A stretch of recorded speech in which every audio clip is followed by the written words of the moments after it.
Hello, नमस्कार, आदाब, सत श्री अकाल और अस्सलाम वालेकुम। मैं हूं मोहम्मद अहमद काज़मी, लेकर आया हूं आपका पसंदीदा कार्यक्रम ग्लोबल न्यूज़। इस वक्त बड़ी खबर यूनाइटेड अरब एमिरेट से है, जहां बताया गया है कि हूथियों के हमले के बाद इजराइल के प्राइम मिनिस्टर नफ्ताली बेनेट ने कल अबू धाबी के क्राउन प्रिंस शेख मोहम्मद बिन जायद को एक खत लिखा है, जिसमें कहा गया है कि यमन के ईरान सपोर्ट वाले हूथी मिलिशिया के हमले के बाद इजराइल ने यूनाइटेड अरब एमिरेट्स को सिक्योरिटी और खुफिया मदद देने की पेशकश की है।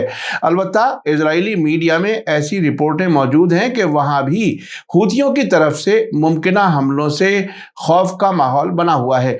सऊदी अरब के अखबार अल अरेबिया के मुताबिक Israeli prime minister Naftali Bennett ने यूएई के क्राउन प्रिंस को लिखा है कि इजराइल इलाकों में चरमपंथी यानी एक्सट्रीमिस्ट ताकतों के खिलाफ चल रही लड़ाई में आपके साथ मिलकर काम करने के लिए पाबंद है और हम अपने कॉमन दुश्मनों को हराने के लिए आपके साथ साझेदारी करना जारी रखेंगे। उन्होंने आगे कहा है कि हम अपने शहरियों को इसी तरह के हमलों से बचाने में आपकी मदद करने के लिए, आपको सिक्योरिटी और खुफिया मदद मुहैया करने के लिए तैयार हैं। उन्होंने आगे कहा कि अगर आप दिलचस्पी रखते हैं तो मैंने इजरायली सिक्योरिटी इस्टेब्लिशमेंट को यूएई में अपने काउंटर पार्ट्स को किसी भी मदद के मुहैया करने का हुक्म दे दिया है।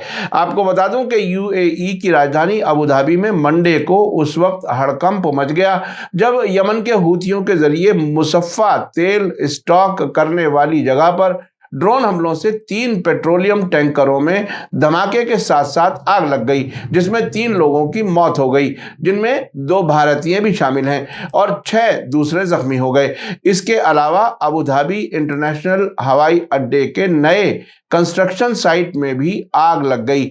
हूथियों ने इन हमलों की जिम्मेदारी लेते हुए कहा है कि उन्होंने अबू धाबी और मुसफ़्फ़ा तेल भंडार के अलावा दुबई एयरपोर्ट पर भी हमला किया है। साथ ही उन्होंने कहा है कि अगर यूएई यमन के खिलाफ हमलों में शामिल रहेगा तो उसके खिलाफ और ज्यादा खतरनाक हमले किए जा सकते हैं। बेनेट का खत उनके ट्विटर अकाउंट पर जारी किया गया है, जिसके जरिए उन्होंने कहा है कि इजराइल यूएई के साथ खड़ा है, मैं मोहम्मद बिन जायद के साथ खड़ा हूं, दुनिया को आतंकवाद के खिलाफ खड़ा होना चाहिए। दूसरी तरफ इजरायली मीडिया ने खबर दी है कि तेल अवीव अबू धाबी पर यमनी हूथियों के हमलों की तरह इजराइल पर मुमकिना हमले से बुरी तरह खौफजदा है। हेब्रू जबान के सरकारी चैनल कान ने कल अपनी रिपोर्ट में अबू धाबी पर यमनी हूथियों के हमलों का जायजा लिया और कहा कि इस तरह के हमले मुमकिना तरीके से इजराइल पर भी हो सकते हैं।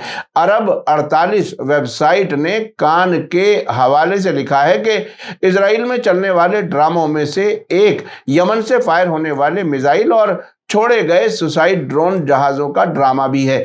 यमन और अबू धाबी की दूरी यमन और इजराइल के सबसे साउथ के शहर इलाद की दूरी के बराबर है। ये हमले इस बात की निशानी है कि हूथी बहुत ज़्यादा ताकतवर हो गया है और उसने बहुत ज़्यादा तरक्की कर ली है। आपको बता दूं कि पिछले दिनों यमन की तरफ से लगातार वार्निंग के बाद आखिरकार यमनी हूथियों की फौज ने यूनाइटेड अरब एमिरेट्स के अंदर कई अहम ठिकानों पर मिसाइल और ड्रोन जहाज़ों से हमले किए हैं। आखिर में आपको याद दिला दूं कि अगर आपने अभी तक media star world YouTube channel subscribe नहीं किया है तो सब्सक्राइब कर लें और घंटी दबाना ना भूलें। और अगर आप हमें फेसबुक पर देख रहे हैं तो हमारे पेज को लाइक करें ताकि हमारी हर नई वीडियो की खबर आपको सही वक्त पर मिल सके। इसी के साथ मुझे दीजिए इजाज़त। ग्लोबल न्यूज़ का ये एपिसोड आपको कैसा लगा कमेंट्स में ज़रूर लिखें। थैंक यू, धन्यवाद, शुक्रिया। जय भारत, जय हिंद। मीडिया स्टार वर्ल्ड की और वीडियो देखने के लिए हमारे चैनल को सब्सक्राइब करें और सीधे नोटिफिकेशन पाने के लिए बेल आइकन दबाएं। और अगर हमारी खबर सच्ची और अच्छी लगे तो अपने व्हाट्सएप, इंस्टाग्राम, फेसबुक और ट्विटर अकाउंट पर जरूर शेयर करें।